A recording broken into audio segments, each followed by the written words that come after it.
Turkish getup, and for now, Leah is, well, she was comfortable, but there's nothing comfortable about this movement. Rich, welcome back to the show. Thanks for having me. A very effective exercise here that requires every muscle in your body, pretty much. Yeah, absolutely. So this is fantastic for both mobility and stability where you need it. Okay. So mobility at the hip, you got a little stability at the trunk, mobility at the spine, stability in that shoulder blade, and mobility at the shoulder joint itself. And all of the things you just said, stability, mobility, it all has to be done in a very safe way. So we're going to show you the movement. We're going to sort of break it down for you, but also it is a tough movement to do. I've done it before when I was training as well, and people should maybe talk to their trainers and talk to their doctors before getting there because, I mean, it requires a lot here, right? Yeah, absolutely. So yeah, it definitely requires a lot of technical movements, but one of the first things we do, I'm going to walk Leah through the how to do exactly. So one of the first things we teach is how to pack the shoulder because you need that shoulder stability to do the entire exercise. Right. So one thing we teach is we get the athletes to lie down or the clients to lie down, and we're going to be all nice and loose here. I'm going to show them that this is an unpacked shoulder. So we're going to cue pack that shoulder,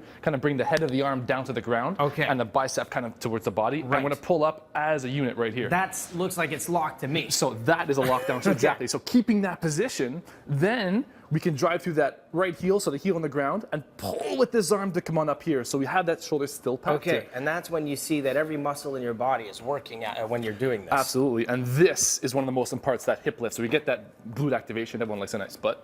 So this is fantastic for butt, opening up the hips, and this is the half get up. So we teach this first, and then after this, then we go to the full get up. So we the advanced version. Exactly. So once they master the half, then we go to the full. Stand up all the way, and this is where the trunk stability gets involved, as well as that overhead shoulder stability and mobility. And what should people be thinking about the most here to obviously avoid injuries and make sure that they're doing this right?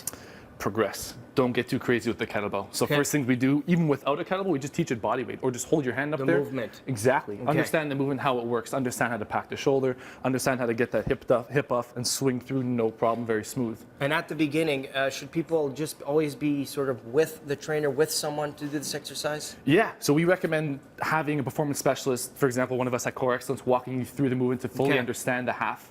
And then once you've mastered the half, then we can add to the full. Okay. And it's a bit of a weird question here, but what would be one thing that people would feel if knowing they're doing this wrong?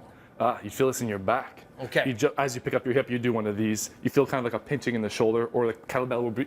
You drop the kettlebell. Moving. Oh, you don't want to drop the kettlebell, especially not on your face. Look how quiet that is. Exactly. Yeah, it should be super quiet, not moving anywhere, and nice and smooth. All right. Well, Rich. Well, Leah, I think it's been a busy morning for you once again. Rich, thank you so much. My pleasure. Again, speak to your trainers and speak to your doctors before doing this. It is a very efficient exercise, but it needs to be done very right. Thanks a lot, guys. Coming.